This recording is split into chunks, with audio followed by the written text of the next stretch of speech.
शब्द होता है, सबको सम्मान देने वाला शब्द होता है, सबको साथ लेकर चलने वाला होता है।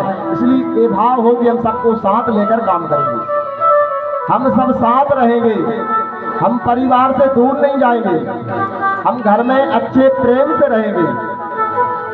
क्योंकि जब घर में आपस में लड़ाइयाँ होती हैं तो पड़ोसियों को, शत्रुओं को मौका मिल जाता है। इसलिए ऐसा कोई मौका ना दे कि आपका परिवार, बसा बसाया हुआ परिवार, हंसता खेलता परिवार आपका एक पल में नष्ट हो जाता है। घर को बचाकर चलना है तो बुराई को पान कर कर चलो। अगर आपको कोई बुरा भला भी कहता है तो ज्ञानी वो व्यक्ति कहलाता है जो हर बात को सुनकर जीवन में पी जाएगा। अच्छाई को तो सब पी लेते हैं, किंतु बुराई को पीने वाला ही महान होता है। अब महानता अगर आपके अंदर नहीं है तो आप इस संसार में चल नहीं पाएंगे। अगर आपको किसी को सुनाने की क्षमता आपके अंदर है तो सुनने की क्षमता भी जरूर होना चाहिए। पहले सुनने की क्षमता बनाइए, फिर सुनाने की होना चाहिए। आजकल ज्ञान देने की बात आए तो भैया बड़ी बड़ी बात है, और सुनने की बात आई तो सबसे पहले बोले महाराज सुनने तैयार नहीं।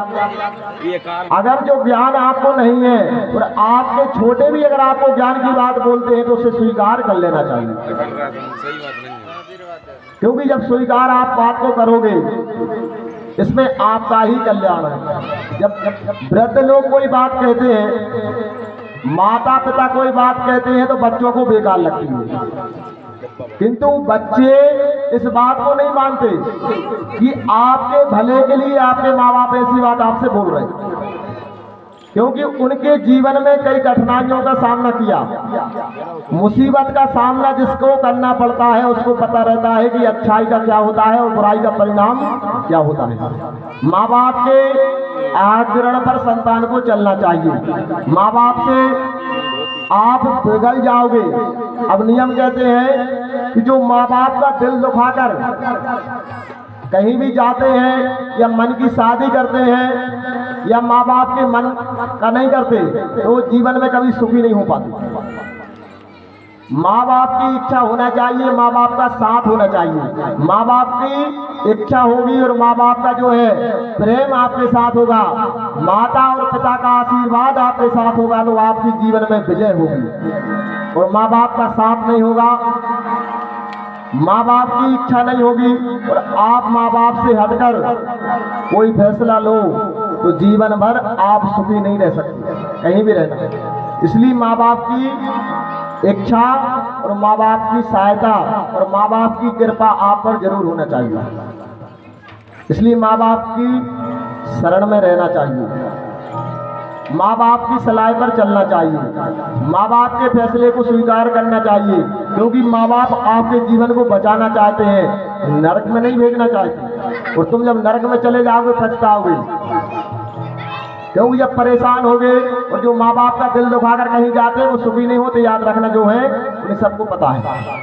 अगर माँ बाप के दिल को तुम दुखाकर परदेश भी चले जाओ, लाखों रुपया कमा लेना, 1000 रुपया नहीं लाख रुपया कमाने के बाद भी आपके मन को शांति मिलने वाली नहीं है। इसलिए माँ बाप की शरण में रहे, माँ बाप के दिल को दुखा करके आपको शांति मिलने वाली नहीं है। इसलिए माँ बाप की बात मानना चाहिए। भागवत में कश्यप जी महाराज की कथा थी। कश्यप जी महाराज की 13 पत्नियां हुई और सबसे बड़ी पत्नी है जिनका नाम है दिति। एक बार जो है भैया दिति ने कहा कश्यप जी महाराज से कि महाराज मेरे यहाँ संतान नहीं है, मुझे पुत्र चाहिए। कश्यप जी महाराज ने मना कर दिया। कहा देवी समय के पहले कोई काम हो जाए तो वो भी अशुभ है। जब समय आएगा तो आपके गर्भ से बालक जन्म जरूर लेंगे। जो भाग में है उसी को स्वीकार करना चाहिए। आपको जो मिल चुका माने कि ये मेरे किस्मत में था वही तो मिलेगा आपको। जो किस्मत में ही नहीं तुम्हारी तो क्या मिलेगा आपको बताइए।